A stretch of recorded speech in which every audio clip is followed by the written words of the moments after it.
வணக்கம். இந்த வீடியோவில் நம்ம பார்க்க போகிறது விண்டோஸில் எப்படி ஒரு ஃபோல்டர் க்ரியேட் பண்ணுறது அப்படின்றது, அந்த ஃபோல்டருக்கு எப்படி ரீநேம் பண்ணுறது, நேம் எப்படி சேஞ்ச் பண்ணுறது அப்படின்றத நம்ம இந்த வீடியோவில் பார்க்க போகிறோம். அதுக்கு முன்னாடி இந்த சேனலை சப்ஸ்கிரைப் பண்ணாதவங்க சப்ஸ்கிரைப் பண்ணிக்கோங்க. கூடவே அந்த பெல் பட்டனையும் கிளிக் பண்ணிக்கோங்க. அப்போ தான் அடுத்தடுத்து நான் போடுற வீடியோ உங்களுக்கு நோட்டிஃபை ஆகும். வாங்க இப்போ வீடியோக்குள்ளே போகலாம். ஓகே, இப்போது ஒரு ஃபோல்டர் நம்ம க்ரியேட் பண்ண போகிறோம். இந்த டெஸ்க்டாப்பில் ஃபோல்டர் க்ரியேட் பண்ண போகிறோம். அது எப்படின்னா, ரைட் கிளிக் பண்ணுறோம். ரைட் கிளிக் பண்ணாக்கா இங்கே நியூன்னு இருக்குது பாருங்கள். இந்த நியூவில் வந்து ரைட் சைடு வந்தீங்கன்னாக்கா ஃபோல்டர்னு இருக்கும். இந்த ஃபோல்டரு அதை கிளிக் பண்ணிங்கனாக்கா ஒரு ஃபோல்டர் க்ரியேட் ஆகிருக்கும். அதில் வந்து நியூ ஃபோல்டர் அப்படின்னு ப்ளூ கலரில் இருக்குது. ஸோ இது வந்து இப்போ நம்ம அது எடிட் ஆப்ஷனில் இருக்குது. இப்போ நம்ம வந்து நேம் ஏதாவது கொடுக்கணும் அப்படின்னாக்கா இப்போ நம்ம இந்த இடத்துல நேம் கொடுத்துக்கலாம். நான் இப்போது ஏபிசி அப்படின்னு நேம் கொடுத்துக்கிறேன். கொடுத்துட்டு அந்த கர்சர் பாயிண்ட்டு பிளிங்க் ஆகிட்டு பாருங்கள். ஸோ அதுக்கு வந்து இன்னும் எடிட் மோடில் தான் இருக்குது. ஸோ இதை வந்து ஃபுல்லாக கம்ப்ளீட் பண்ணோன்னாக்கா நீங்கள் என்டர் ப்ரெஸ் பண்ணிங்கனாக்கா இப்போ இந்த ஃபோல்டர் க்ரியேட் ஆகிடுச்சு. நேம் வந்து க்ரியேட் ஆகிடுச்சு. ஓகேங்களா? ஓகே, இப்போது இந்த ஃபோல்டர் ஓப்பன் பண்ணிங்கனாக்கா இது ஒரு எம்டி ஃபோல்டர், உள்ளே எதுவும் இல்லை. இப்போது இதுக்குள்ளே இன்னொரு ஃபோல்டர் நம்ம க்ரியேட் பண்ண போகிறோம். ஓகேங்களா? இப்போது இதுக்கும் வந்து நீங்கள் இங்கே நியூ வந்தீங்கனாக்கா ஃபோல்டர் கொடுத்தீங்கனாக்கா மறுபடியும் நியூ ஃபோல்டர்னு அதே மாதிரி ப்ளூ கலரில் வரும். ஸோ இந்த இடத்துல நீங்கள் வந்து நேம் சேஞ்ச் பண்ணிக்கலாம். ஓகே, 1 2 3 அப்படின்னு நான் கொடுக்குறேன். ஓகே, இதில் ஃபோல்டர் க்ரியேட் பண்ணுறதுக்கு இன்னொரு ஆப்ஷன் இருக்குது பாருங்கள். இங்கே இருக்குது பாருங்கள் மவுஸில். இதை கிளிக் பண்ணிங்கனாக்கா ஃபோல்டர் க்ரியேட் ஆகிடும். ஓகேங்களா? மறுபடியும் இதுக்கு நான் வந்து 4 5 6 அப்படின்னு நான் நேம் கொடுத்துக்கிறேன். கொடுத்துட்டு என்டர் பண்ணால் வந்துடும். அடுத்ததாக இதில் பார்த்தீங்கன்னா இந்த இடத்துல ஒரு ஷார்ட்கட் வருது பாருங்கள். Ctrl + Shift + N. ஓகேங்களா?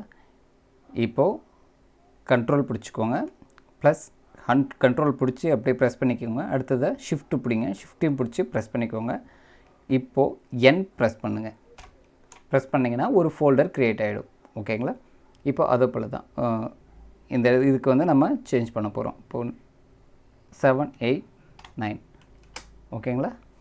இப்போது ஃபோல்டர் க்ரியேட் பண்ணுறது முடிஞ்சிடுச்சு. இப்போது ஷார்ட்கட்டில் எப்படி ஃபோல்டர் க்ரியேட் பண்ணுறது, அதாவது Ctrl Shift N பிடிச்சா ஒரு ஃபோல்டர் க்ரியேட் பண்ணலாம். அதே போல் மவுஸில் கிளிக் பண்ணிவிட்டு ரைட் சைடு இதை கிளிக் பண்ணால் ஒரு ஃபோல்டர் க்ரியேட் பண்ணிக்கலாம். ஓகேங்களா?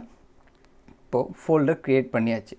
இந்த ஃபோல்டர் க்ரியேட் பண்ணதில் இதில் வந்து நான் நேம் வந்து சேஞ்ச் பண்ணணும். இப்போ வந்து 1 2 3 இருக்குது. இப்போ 4 5 6 அப்படின்றத நான் வந்து வேறு நேம் சேஞ்ச் பண்ணணும். அப்படின்னா இப்போ என்ன பண்ணலான்னா, ரைட் கிளிக் பண்ணிவிட்டு இப்போது 4 5 6 இந்த ஃபோல்டரில் ரைட் கிளிக் பண்ணிங்கன்னா கீழே ரீநேம்னு வருது பாருங்கள்.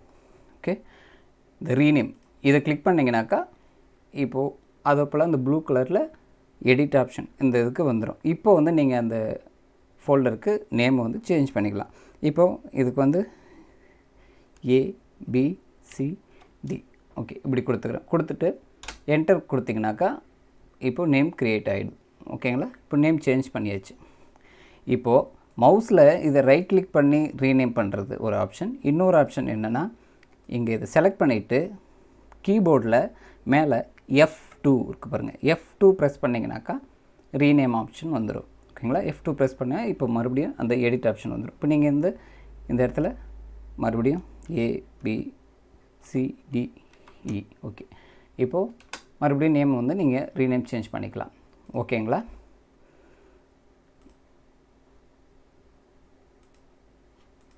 ABC okay.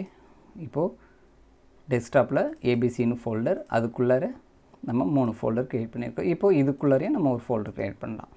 ஓகே, இப்போ ரீநேம்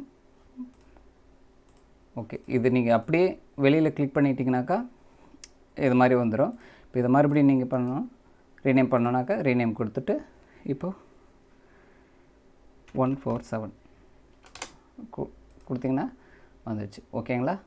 இப்போ ஃபோல்டர் எப்படி க்ரியேட் பண்ணுறதுன்னு நம்ம பார்த்துட்டோம்.